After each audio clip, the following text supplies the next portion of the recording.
What's up, people? It's your girl Adeola. So remember last week I was celebrating the Paralympics team. These people won 13 medals in the name of Nigeria, even though the able-bodied athletes did not win one single medal. So they won 13 medals, making Nigeria proud. But guess what?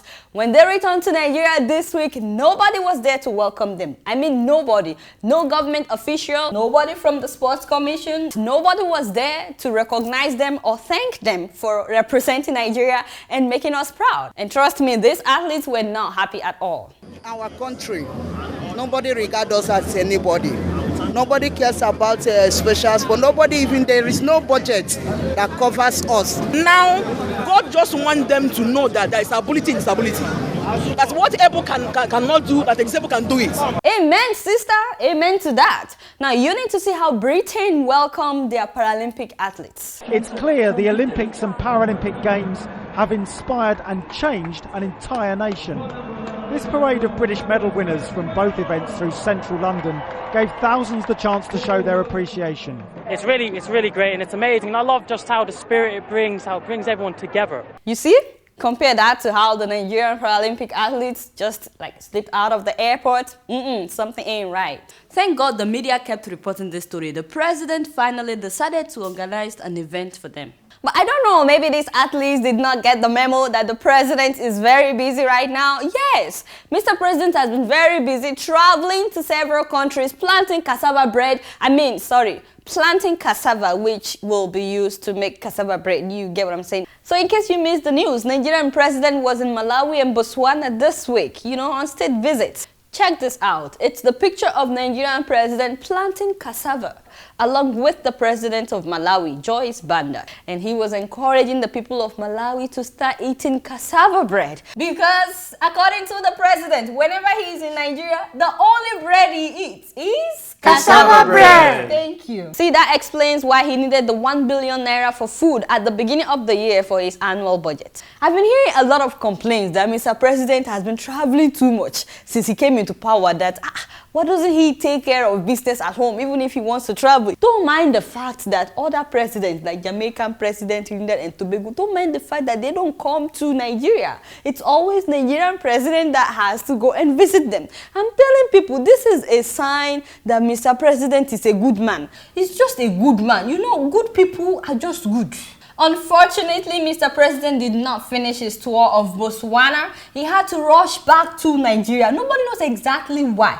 Although there are a lot of speculations that maybe the First Lady's sickness is starting to get serious. Her resting in Germany for the past 1 week because, according to the statement from the presidency, the First Lady is not sick in the first place. She's just resting. We're not sure exactly what's going on. When you rest for too long in Germany, sometimes you can get bored. All we know is that the president had to rush out of Botswana and go back to Nigeria. So typical of African presidents. Why don't you just tell us exactly what's going on? At least we would know how to pray. By the way, I should let you know that while Mrs. Jonathan is resting in Germany, the Delta State University decided to honor her with a doctorate title. How nice. At least that would keep us from thinking that maybe she's not okay. Of course, I'd like to congratulate Her Excellency on this new title, but at the same time, I'm hoping that now that both husband and wife are Dr. and Dr. Mrs., that they will think about having a good hospital in Nigeria where they can go and rest if they need to rest at another time instead of traveling all the way to Germany. You know me? I'm just keeping it real. So speaking of traveling, I've seen a lot of crazy stuff happen at airports. Like this one.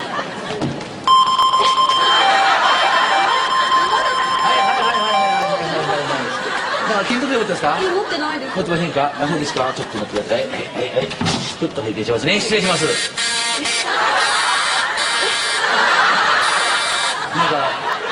なんか金属入ってますか？これ。入ってないです。入ってないですか？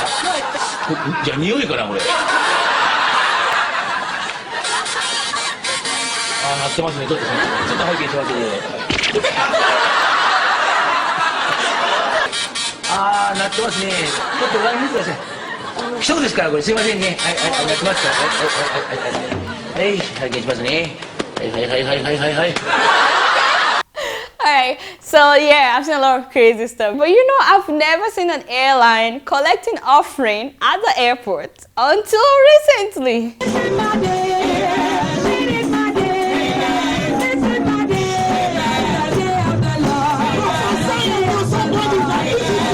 Yo, that's the wrong video. What you doing? You're spoiling my show right now. Hurry up, change it.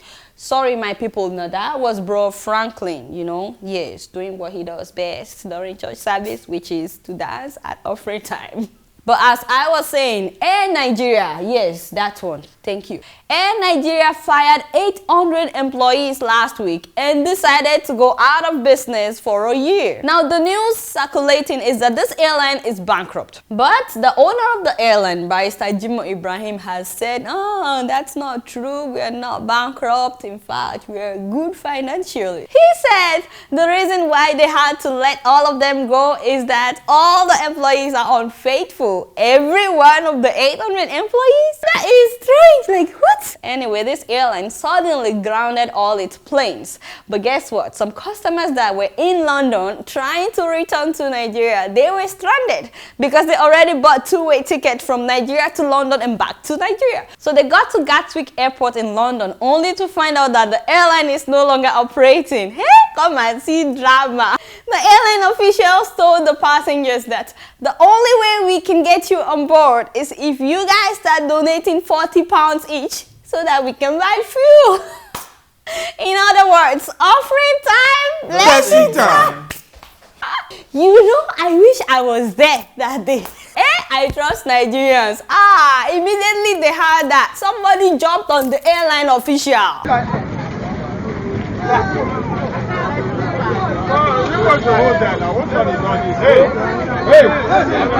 Yo man, that's the wrong video again. What you doing ruining my show? You're gonna have to find another job. I ain't playing. I'm so sorry, my people. I mean, they jumped on the airline official, but not like that. I mean, it was in a civilized way. You know, something like, we paid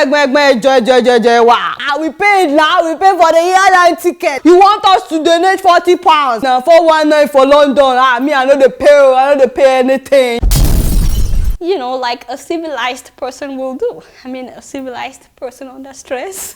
So as soon as the airline officials had the people, they disappeared. So the passengers had to wait for 7 hours before they finally found them a plane to board to Lagos. So when they finally got to Lagos and they were waiting for their luggage, you know, that was when they made the announcement. Oh, by the way, we didn't bring your luggage with you. Your luggage did not come with you. We had to leave that in London, and we assure you by tomorrow you will get it.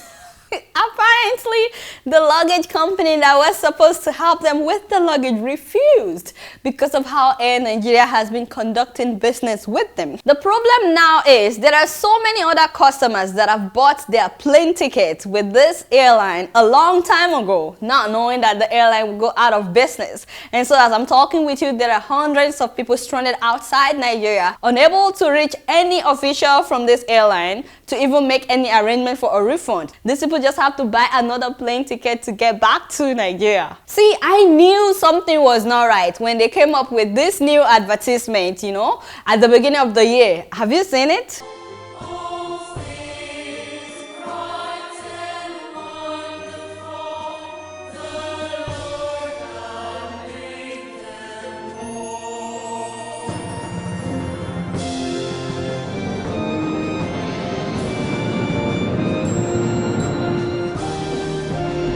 Now you can fly in style from Lagos to London.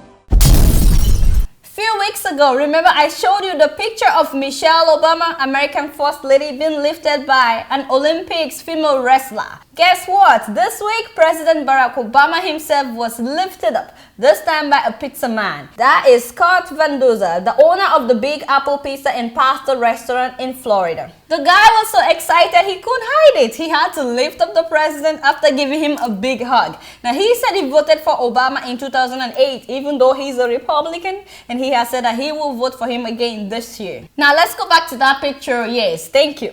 Now, I keep wondering, how many African presidents or first ladies do you know that would allow something like this? How many do you know? You know, I'm like, no, I can't think of any. any African president that would allow something like this. I mean, if anybody tries to pick up Robert Mugabe of Zimbabwe, they should be ready for something like this. What has the British to do with Zimbabwe? Who are you? You bloody idiots. And like Michelle Obama was picked up, if anybody tries something like that with Lucy Kibaki of Kenya, I pity the person. An agitated Mrs. Kibaki at one point slapped Katie and cameraman Clifford Derrick hard across the cheek, wondering why he was taking pictures. Now, these are some things that you will hardly find an African president or first lady doing.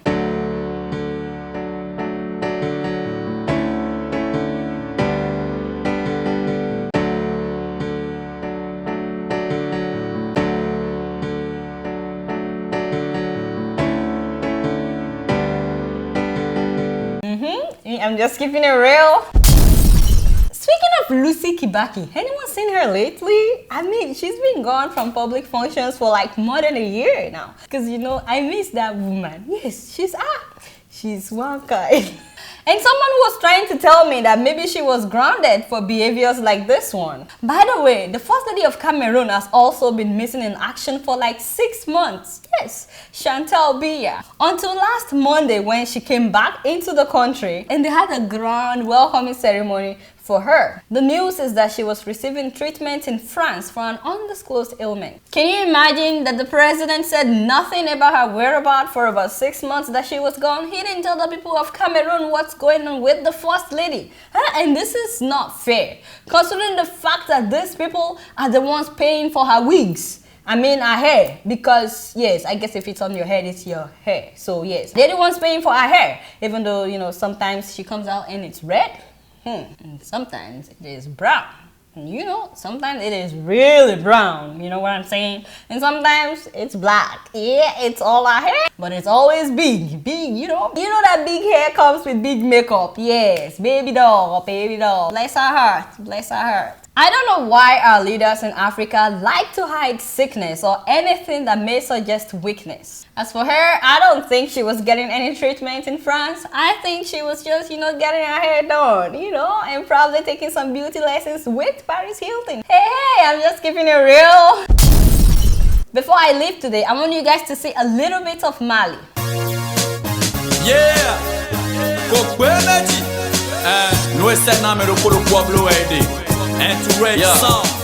Yo, sans gueule non font si hot mais bye to home na ibande na do home ma o kede wetunde no sofa gon e kede wetunde no jeta gon e badan lenu wa kono kota ya nu bi hot sa no mrendo sanji gbaja aide le no homba ka no se kaka kan we no vanto o no mo kali ya ya nu ndo mo chobo peto le do jaloux no mo do jemende nu le do mi machine mi fou akamanyo nu rede pak home bide sauf qui peut singa même bide.